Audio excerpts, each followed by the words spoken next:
I went to a Chinese law school. My hope was to become a lawyer. And my concept of lawyer is someone who will defend the people who are weak, to defend the people who are bullied by the authorities. That was my goal. But somehow when I started my uni, the first lesson was military training. You had this revulsion to the propaganda that you were being subjected to. Yeah. This quite visceral sense that this is not what you came to law school for, and you were not interested in years more learning of this knowledge that you thought was kind of useless, basically. But let's think about it here. There's a conflict because you have 250,000 Chinese students in UK universities. You have Chinese students saying, actually, we feel like we're being spied on in our university campuses, in our university towns, and you have these Chinese students going to voices of authority in the universities seeking support, and the universities are nervous about doing anything. The UK government seems nervous about doing anything on this because they are economically compromised, because the university sector is already struggling, so they don't want to threaten losing that Chinese student base because it's central to the financial model of these universities. Liz Truss said to you that she thinks that Donald Trump should run to be an MP in the UK. Hello everyone, welcome back to Ill-Informed, the channel where each month I conduct an interview with an expert or budding mind in the fields of international law, politics or relations. I'm delighted today to welcome Lyndon Li to the House. I wanted to bring Lyndon in because I think he has a rare perspective, a perspective that has not received enough airtime in the UK mainstream media. We hear a lot about immigration, we hear a lot about refugees. We don't hear all that much about the Chinese dissident community, people who have fled China because of their own personal circumstances, and I think it's a voice that's desperately needed. So we've got a lot to get through, let's get to it, but before we do, how are you doing? I'm doing good. I mean, the weather is not too nice, but I'm doing fine, used to it in London. Great, yeah. Okay, well let's get right into it. So you recently had a piece in the Times. That was your first piece in the Times, is that right? Yeah, so basically I was in late August, so there was a protest happening in China, in Chongqing, in the university district. There was one man, he was remotely controlling a projector to project some anti-CCP slogans in the university town, which was super brave, and we didn't see that kind of news. We haven't seen that kind of news for years, and that received lots of international attention. And I linked this person with the Times correspondent in Beijing, and I facilitated the interview and to make the piece out in the international stage before the military parade on the 3rd of September in China. So that's the recent piece I contributed. It was a fascinating piece, and this man, Chi Hong, is his name. He booked a hotel room. He paid for the week. He set up the projector so that it would automatically start rolling to project onto a building. And then he fled China with his family, moved to London because he knew that the moment it happened, his life would be under threat. Really remarkable story. And could you tell us a bit about what was actually said on the slogan? It was quite a radical message, wasn't it? Yeah, I remember. I don't remember exact words, but they were talking about the anti-red fascism and to take down the CCP. And this person, while I interviewed him, actually he did the whole thing in the UK. He booked the hotel for 10 days, and he left the hotel after the 5th day, after setting up all the equipment, and he remotely controlled everything from the United Kingdom.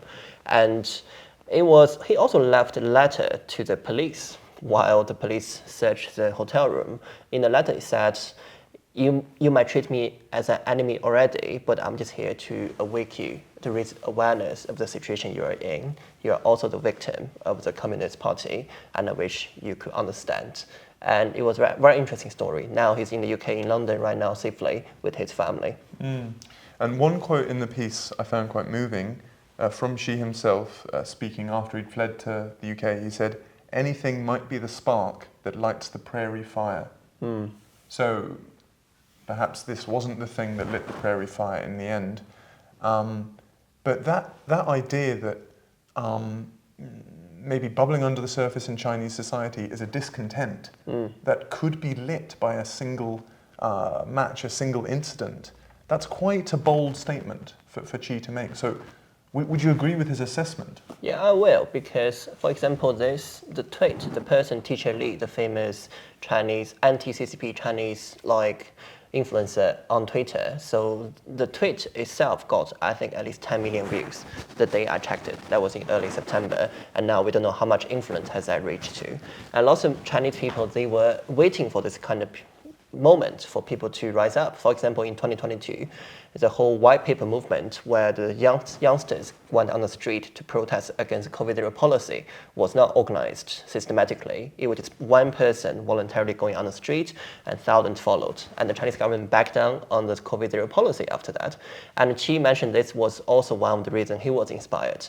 So basically, the spark was, he was not the first spark. It's been lots of sparks before him, and he was one of the people who followed this trend and followed this brave fight. And I believe this is just the start. It will be more and more people doing the same thing in the coming time, especially now with this very bad economic situation in China.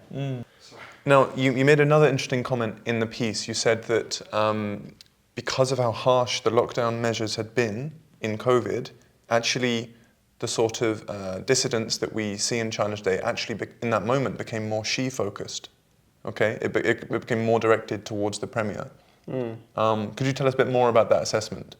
So during the COVID time, so before that, people were still living under the illusion that, the party might not be good, but it wouldn't affect me individually. I could still make my money, the economy still will go all right. But when the COVID lockdown started, every single person in China, every single one, you lose your fundamental freedom. You go around with a COVID passport on your WeChat. It's funny, your social media account become the tool to follow you around. Like, for example, while I was in China, I have to scan the QR code every time I enter a tube station, every time I go into a building, every time I go to a public toilet. So and then the government will know exactly where I went to.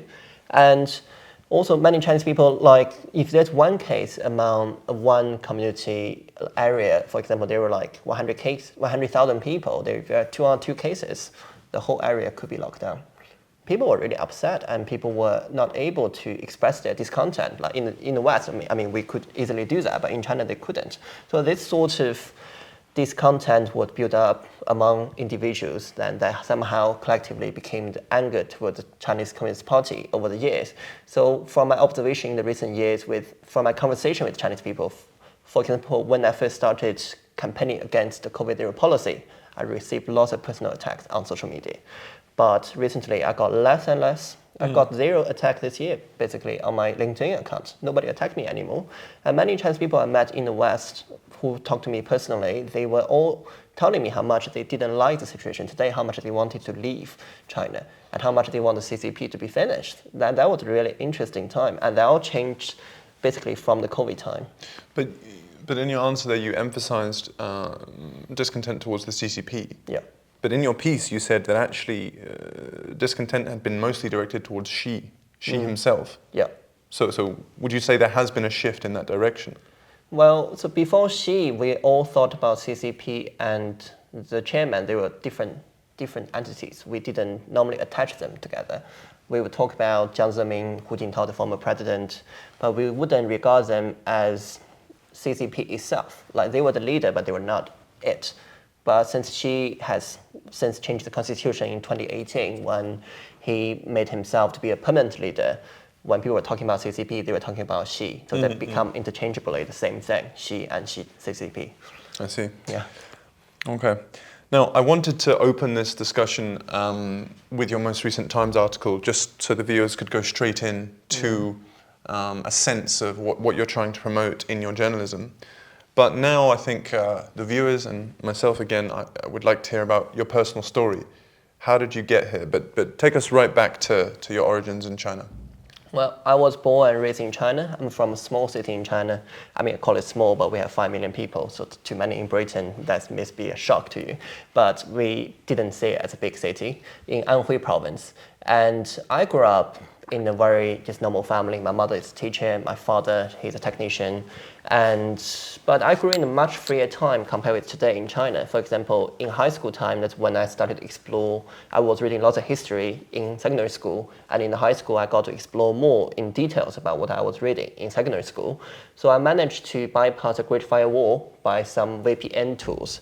But back in China, my high school was between 2014 and 2017.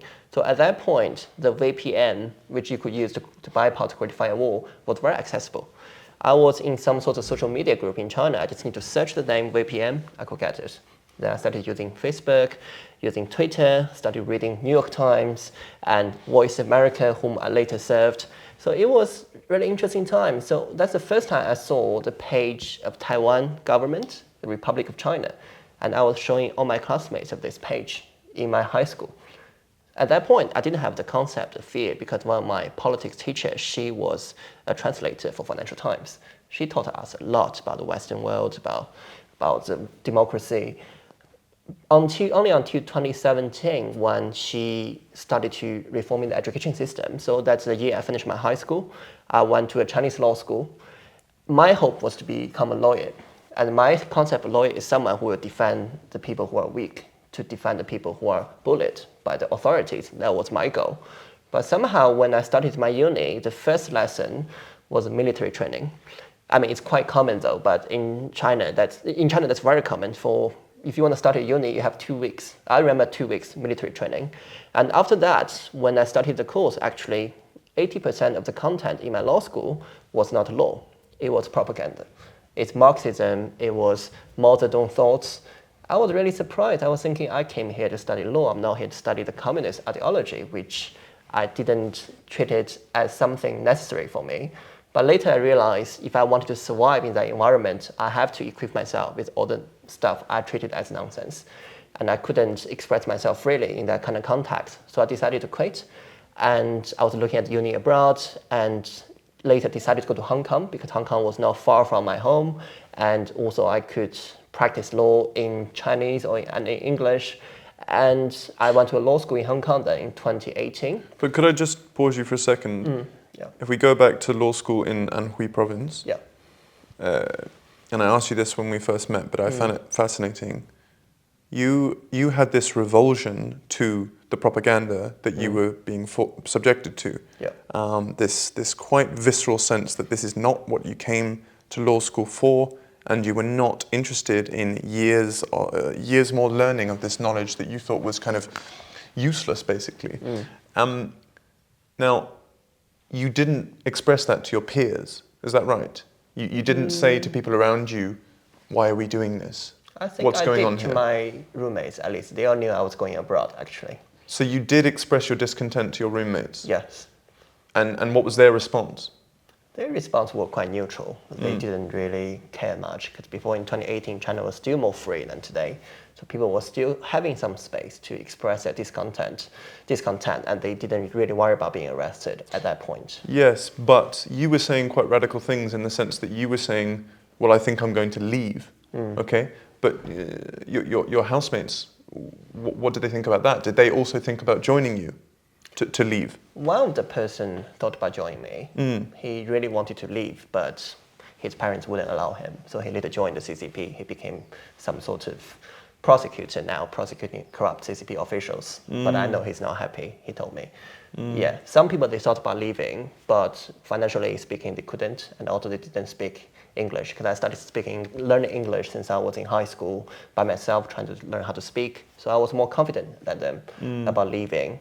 But I believe if they were given a chance at the point I was leaving, they would have made the same decision as I did. So there was a social mobility component. Yes. You had the English language skills, perhaps you had the financial backing to enable you to move to Hong Kong, whereas some of your peers didn't. No. So that's interesting. It suggests that perhaps if we see enhanced social mobility in China, coupled with enhanced awareness of alternatives, maybe more will take the journey you took. Absolutely. But anyway, you were talking about Singapore.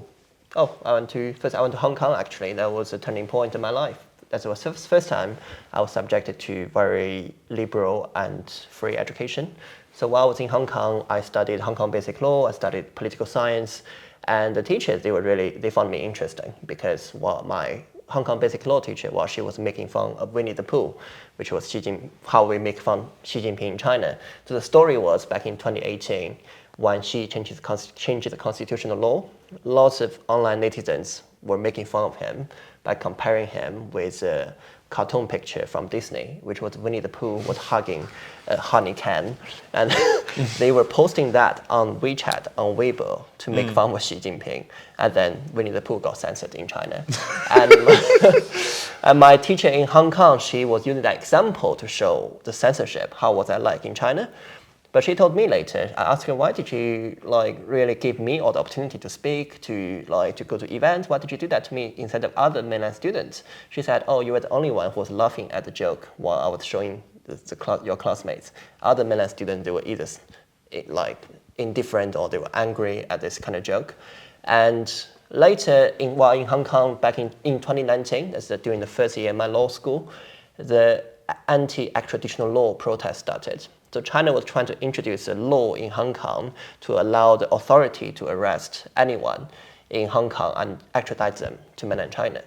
And that was, I wouldn't need to explain how harmful that could tip down to Hong Kong.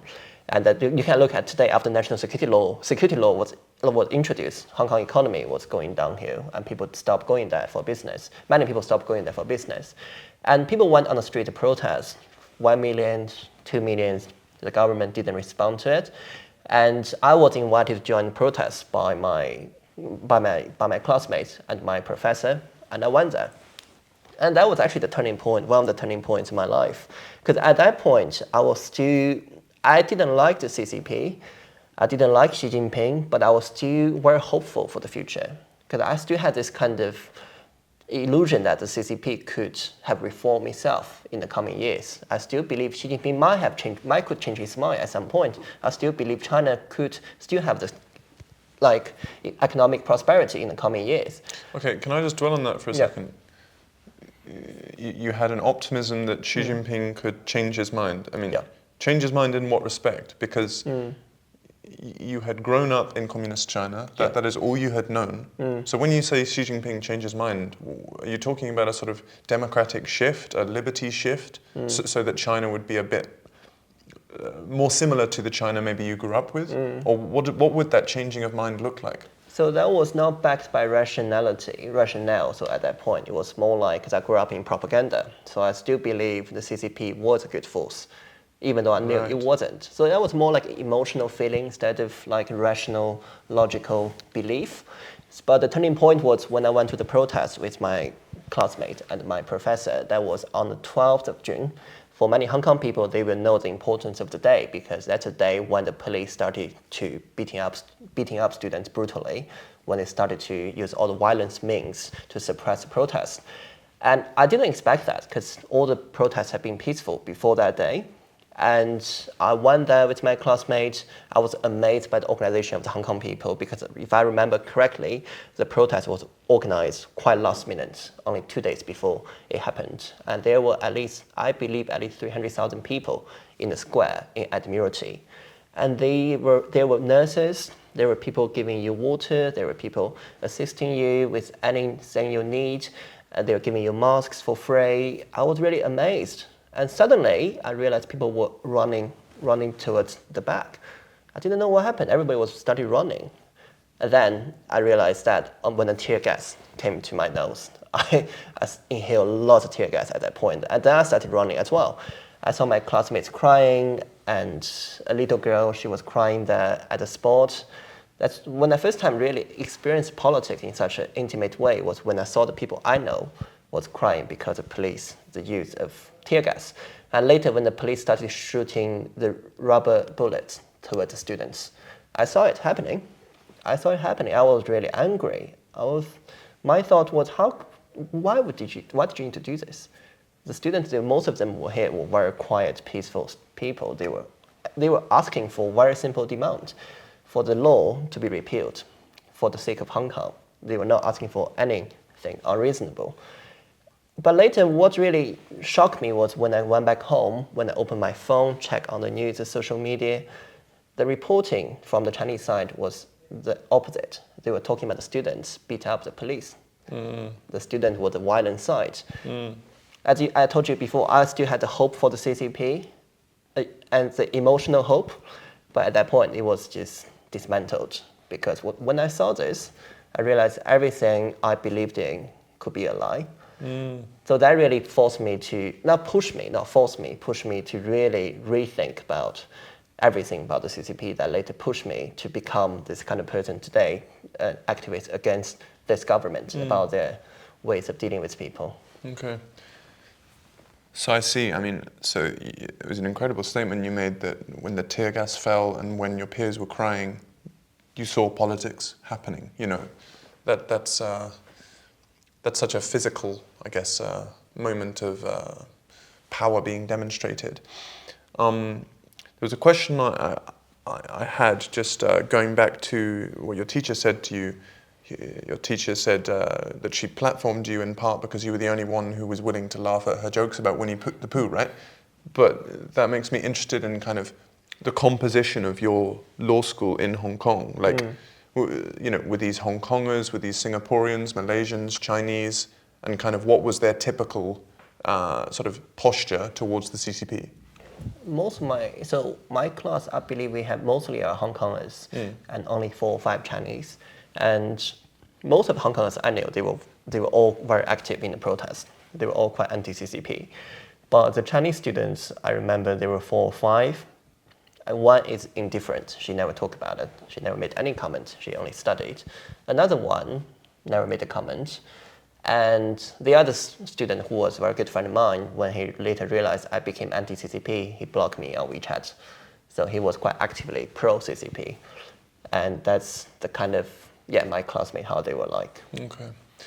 And when you showed up to this protest, was it inconceivable to you that the police would use the violence they did? Was that completely unexpected? Yeah, it was unexpected because there was nothing, this was not needed to end this protest.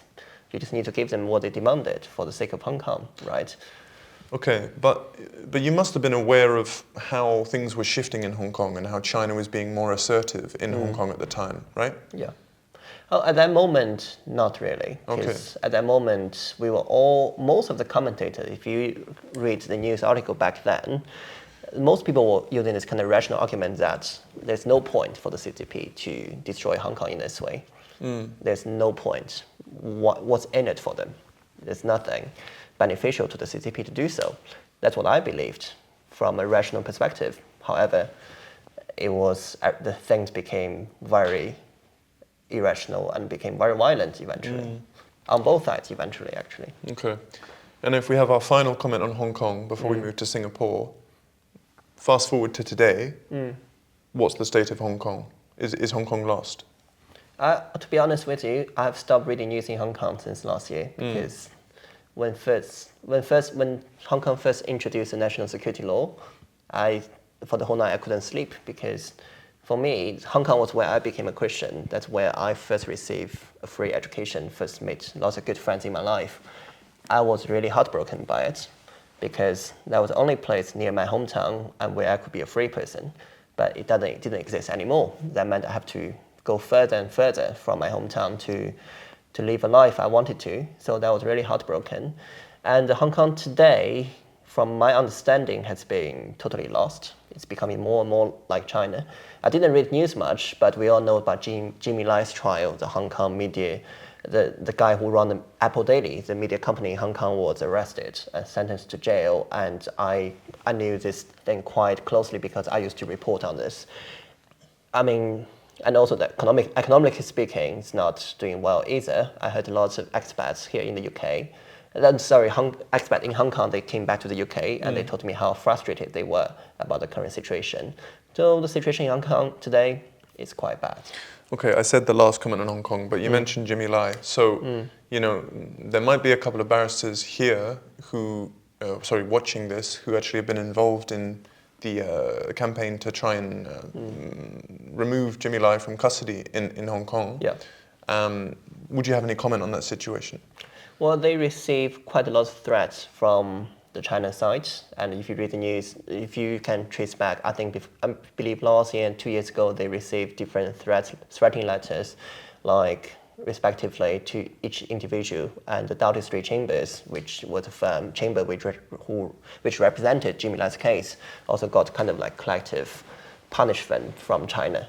And it's very brave for them to do so, actually, for an English person who could have chosen to not to offend this authoritarian regime to defend him. And I'm thankful to them for doing that. But should the UK government be doing more on this point?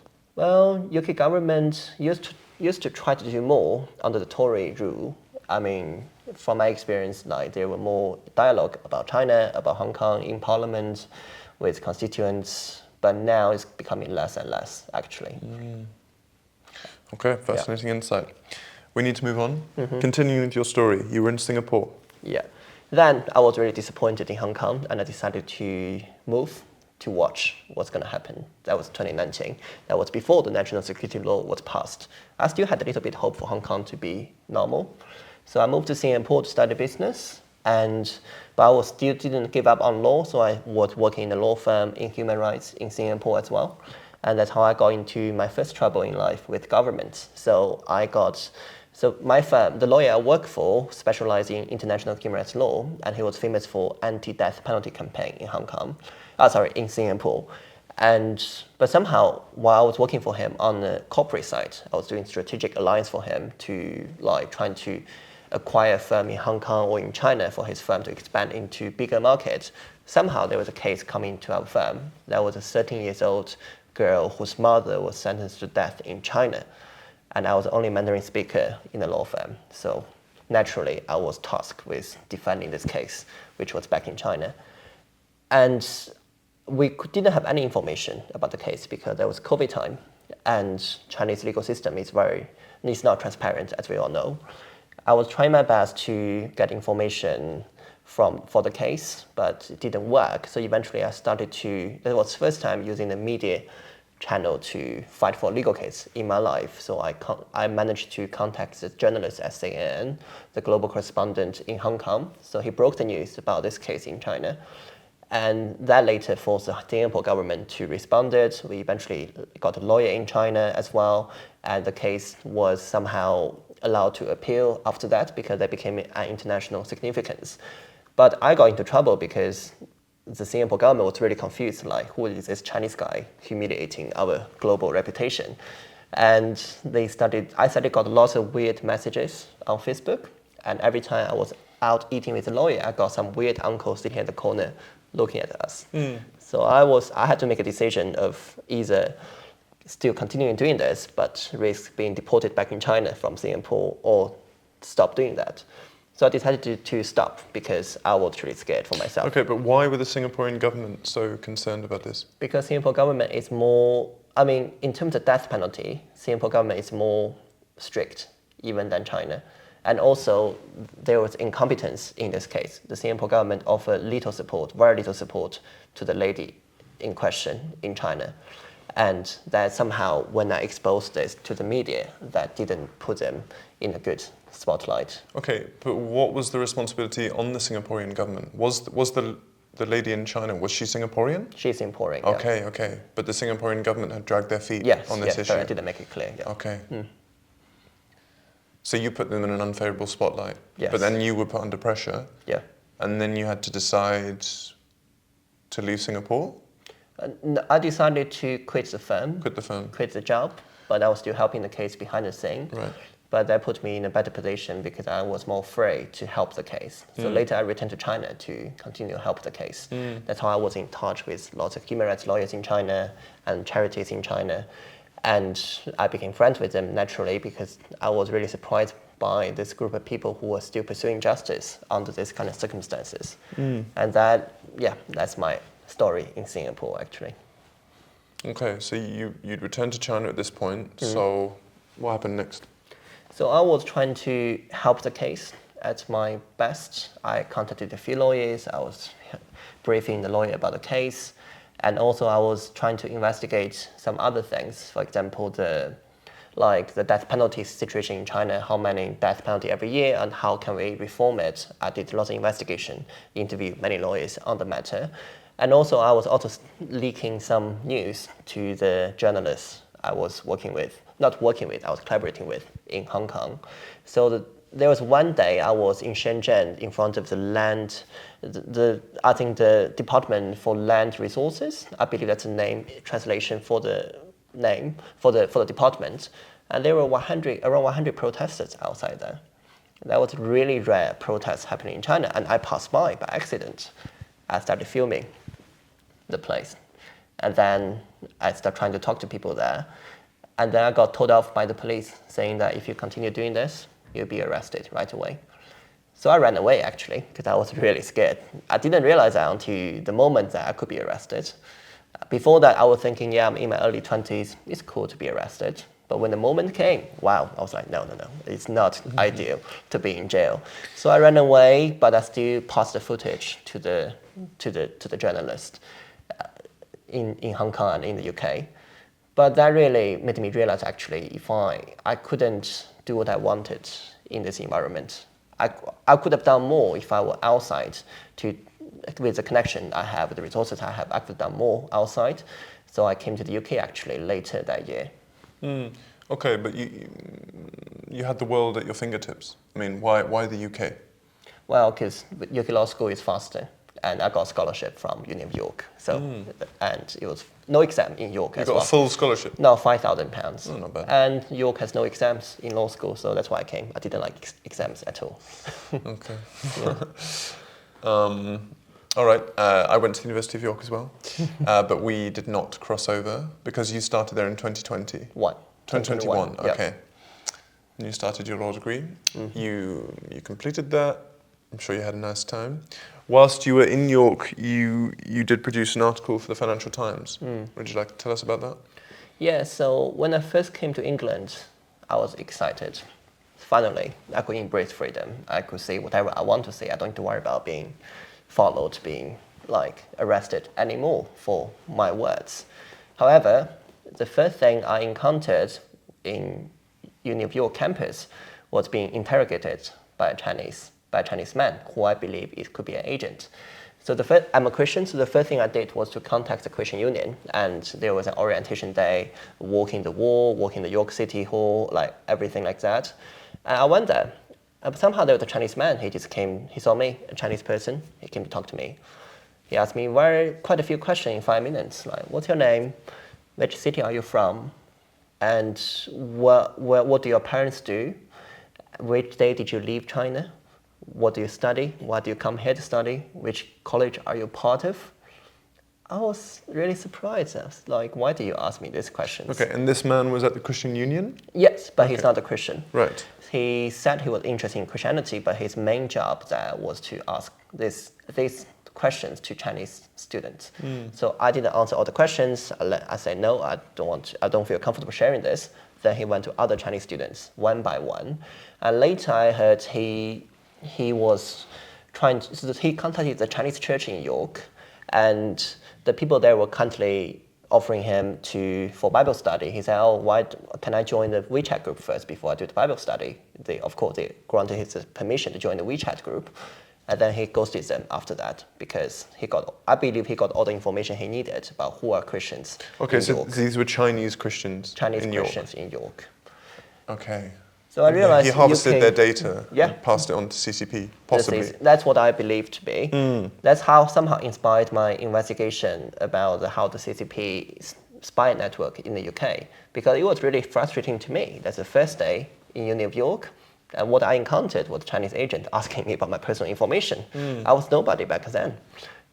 Okay, but you said that you reached out to the Christian Union to support you in this situation? Or not? I did. I told a few leaders about it, but people didn't really take it seriously. Was there anyone who did take it seriously? Nope, I don't think so. Eventually, only the dean of my law school took it seriously, because then I studied the campaign basically by myself. And later that year, that's where I met that's how inspired my. Also later that year, during the first year in my uni, my friend in China, I told you, because my Singaporean case work, I managed to know lots of human rights lawyers in China, and I was still in touch with them, even though I was in York, because there were lots of casework which was needed For example, there were lots of foreign prisoners in China, there was short of legal support for them, and also many people didn't understand English at all. So I was the person helping translate the documents. So there was one lawyer who was in close contact with me. His name was Xie Yang, and he was one of the lawyers who was arrested a few years ago because of their human rights activism. He was put in jail for 3 years, and he came back and became a lawyer again, continued doing what he did. And what happened was, as the first year in my law school, I was continuing doing this casework. But so later that in December 2021, the first year of me in law school, I read the news online. It's about a citizen journalist in China who was dying in jail because she was on hunger strike. And the reason she was put in jail was, while everybody was leaving Wuhan in 2020, she felt God's calling. She's a Christian. She went back to Wuhan to report the facts. Then the Chinese government sentenced her to 4 years in jail. In late December 2021, she was on a hunger strike. She was dying. And the lawyer who represented her was this lawyer I just mentioned. We were in contact. So I was trying to get more information of that because I was trying to write a news article about it to a student organization just to raise awareness about the situation in China. But somehow this lawyer later got arrested as well before I finished the piece while we were in close contact. And before he got arrested, he sent me some court documents on WeChat because he might have seen me as the last straw as his work. So that put me really into big trouble because before that, I was still insignificant activist who was not known by the authority. But when the moment he passed me the court documents, China would have investigated me and know what I've been doing over the years, I would certainly be arrested at that point. Okay, well, on the point of the Chinese higher-ups being on your case, in response to your article in the Financial Times, there was a letter from what's his name, Bi Haibo, the Chinese embassy spokesman. I'm sure you've seen this letter. He basically says, I think he said there's 250,000 Chinese students in the UK. The UK government better not make life too difficult for them. It was quite threatening, actually. Yeah, it was. What's your response to his response? Yeah, so just to finish the story, because of that situation, my friend being exposed, I decided to speak publicly because there's no point hiding anymore. And I started to really speaking about this surveillance situation in the unique campus publicly as well. And that somehow inspired me to write down the article about what I experienced and what other students were experiencing in the British university, like Uni of York, and how little the university was doing in this kind of situation. For example, one student who was trying to go to the protest to support the democracy movement in China, he asked the professor where he should go to seek support, and they suggested him to go to the Chinese Student and Scholar Association, which was under Chinese embassy control. And that was really frustrating to me because as I mentioned before, my Hong Kong professor, she was really playing an important role in my life for me to understand democracy, to understand what was freedom. But I was just imagining if I came to the UK first for university, that wouldn't happen because the university would try to shut me up for not letting the Chinese money to go away because they don't want to offend the Chinese government. And I wrote up the Financial Times article, and that received lots of criticism, also lots of praises. And when I saw the letter, it was quite interesting. So I had my asylum interview 1.5 years later. And before that, I was trying to search all the news articles I've done before. And somehow there's one more article in FT with my name on it. I was thinking, what's going on here? I click on it, and that was the article, the condemnation letter from the Chinese embassy. I was actually quite proud, to be honest. I was thinking, if this really got their response, this kind of angry response from the Chinese embassy, that meant actually my piece had a big impact. And that was my first response. And later, but I was still a bit scared at that point. But I was in the spotlight anyway. I was not doing anything wrong, so I wasn't that scared anymore. You're right. It is something of a badge of honor. I mean, if they weren't at all sort of threatened by what you're doing, they wouldn't have bothered to do a letter. Okay, it's quite a big statement that they did. But I think it's just a fascinating insight. especially maybe for this Labour government, you know, this Labour government came in with growth. We're going to grow the economy in a way the Conservatives couldn't. We haven't actually seen that. Growth has been the same, sometimes worse, sometimes a little bit better, okay? But let's think about it here. There's a conflict because you have 250,000 Chinese students in UK universities. You have Chinese students saying, actually, we feel like we're being spied on in our university campuses, in our university towns. And you have these Chinese students going to voices of authority in the universities seeking support. And the universities are nervous about doing anything. The UK government seems nervous about doing anything on this because they are economically compromised, because the university sector is already struggling. So they don't want to threaten losing that Chinese student base because it's central to the financial model of these universities. And it shows that money talks, I suppose, you know, but that's not good enough from where I stand. We should be doing more. All right, so let's move on from University of York. You were developing your journalistic ability. You then happened to join a different news organization. Why don't you tell us about that? Yeah, so I became a reporter for Voice of America in 2023. So I became there were only 2 journalists in London, so I became one of the London correspondents. So my main job was covering the protests, anti-CCP protests, and UK-China relations, human rights, and espionage, and EU-China relations. I was traveling a lot. And it was really interesting because later, so I interviewed the former Home Secretary, Suella Braverman.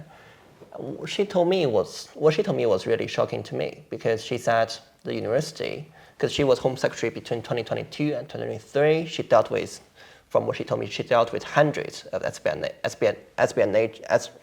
cases concerning China. And she said university is actually the main way China is infiltrating the British societies.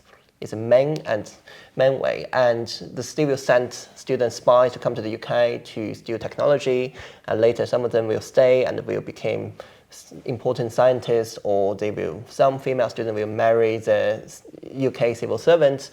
So China has been using that network to create this kind of huge and also hidden spy network in the UK. And it was surprising because I was campaigning against the surveillance in the campus, but actually that was a true and very scary spy network. And also I did lots of investigations of this topic in the UK, and one case that struck me was there was an ex-Marine officer who was spying for China, and he died before his case went to trial. And I went to the park to investigate his death. But what's interesting was... You went to the park at MI5? No, went to the park where she died. I went to the park where she died. Right. Where he died. What's interesting was he died on a Sunday afternoon. His trial would be the next Thursday. But the police did not set up a cordon until Wednesday. Did not set up a what? A cordon to investigate until Wednesday. So between Monday and Tuesday, the whole park was open to public. So that was interesting. Also, another interesting piece I did while I was a journalist. So are you suggesting that there is reason to be suspicious as to the cause of death? Yes, there was a reason, but we don't know about what's the real reason. But if you had reason. to speculate about what the cause of death was, what would you say? Well, there could be someone higher in the UK government which was doing this thing for China, and he was dispensable in this process. Okay. Why don't you tell us a little bit about maybe your most high-profile interview that you did at Voice of America with a certain former Prime Minister? Well, so I did an interview with Liz Truss earlier in January this year. It was really right after Christmas, so I spent the whole Christmas reading her book, just preparing for the interview. It was interesting because it was not a normal interaction. Like, she was a former Prime Minister, so I was much more prepared. She said lots of interesting stuff about China. For example, she was very anti-CCP, and I asked her the question that lots of people use her tenure as Prime Minister, only the short tenure as Prime Minister, as a means way to attack democracy. How would you respond to it? Her answer was, well, it's freedom. Lots of Chinese billionaires, they will fly to the UK, escape to the US. Despite all those kind of turbulences in democracy, they are still leaving. So that was an explanation. I found that answer quite good. in terms of interview, but she also said lots of interesting stuff, like she wants Donald Trump to run for office in the UK, for Elon Musk, Vivek to do the Doge here, which I don't think I personally agree with. Okay, sorry, just to be clear, Liz Truss said to you that she thinks that Donald Trump should run to be an MP in the UK. To be running the country, maybe not to be an MP, just running the country. That's what she said. He'd need to stand as an MP to become Prime Minister. Well, it will be fun to see that. Although no, actually there are constitutional quirks. He possibly wouldn't have to be an MP. But I wonder which constituency he'd go for. Maybe Portsmouth South. Maybe he should start with being a mayor of London to stop the strike first. That's it. Yeah. Imagine Donald Trump at a local hustings. I really care about the bins and the potholes in the area. the best bin men you've ever seen, I'll bring them in. You know, I don't. So funny. Yeah. To be fair, if he was going to do it anyway, he'd probably stand in like Lanarkshire. I think his golf course in Scotland is in County Lanarkshire. So yeah, who knows? Who knows? Yeah. All right. Any final comment on your Liz Truss interview? Well, we can talk more privately. Okay. I see. Right. There was a lovely segue into this point, and I've kind of forgotten the segue, but I wanted to talk about something to do with UK-China relations that is very relevant in the news right now, and that is the question of the development of what used to be the Royal Mint building, which is quite a vast estate in the centre of London, into a new Chinese embassy. And as I understand it, this would be the biggest embassy in Europe. It'd be a really big deal. And there's been a lot of controversy around it because in the planning application for the development of the embassy, certain rooms in the complex of the Royal Mint have been greyed out. So the purpose of these rooms has not been made clear. Okay, Lord Banner, King's Counsel, was commissioned to do a legal opinion on this matter, and he says that this planning application is unlawful. But ultimately, because the local Tower Hamlets Council rejected this planning application, it has now gone all the way up to the housing minister. It would have been Angela Rayner's decision to approve this embassy development or not, but now it's going to be Matthew Pennycock's decision, I think, who is the housing minister, minister in planning. What's your comment on this story? What's the significance of maybe having this vast Chinese embassy in the heart of London for the rights of Chinese dissidents in London? Yeah, so I think one of the main issue about this embassy was there was not much like space for protests outside. So I went there I wrote a few pieces on this matter. So I went to the site. There was very narrow sidewalk outside the embassy. And so it's basically there's no way for anyone to protest outside it. Maybe that's one of the reasons why they wanted to move there. And I believe China has different embassy sites in the UK. They have a lot of, I read through the list of Chinese diplomats in London. They have different places in London to work using at the embassy. So there's no need for them to move to that place. And another issue, I think Telegraph reported on this. So under this embassy, there was some cable under the embassy, and they were used as a means for communication for certain government branches. I heard from certain journalists that they knew what that was, but they couldn't reveal it. And I can't reveal it either, so you can guess what that was used for. And certainly you mentioned this planning permission about the part which was blocked out. Nobody knew what they used that for. And with all the evidence about Chinese espionage and the surveillance they put on the Chinese dissidents or just normal Chinese citizens in the UK, you can imagine how they would use that embassy for.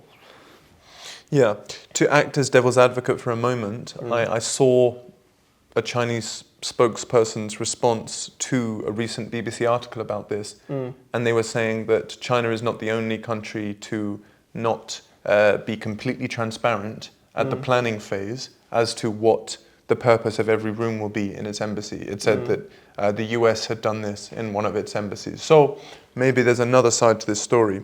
But what's interesting about it is that the Royal Mint was purchased The former royal mint was purchased by China for hundreds of millions a few years ago. And the development of this estate will actually pump a decent amount of cash actually into London's economy and therefore the nation's economy. So Rachel Reeves may actually put pressure on Mr. Pennycock to approve this application in the interests of her growth agenda, okay?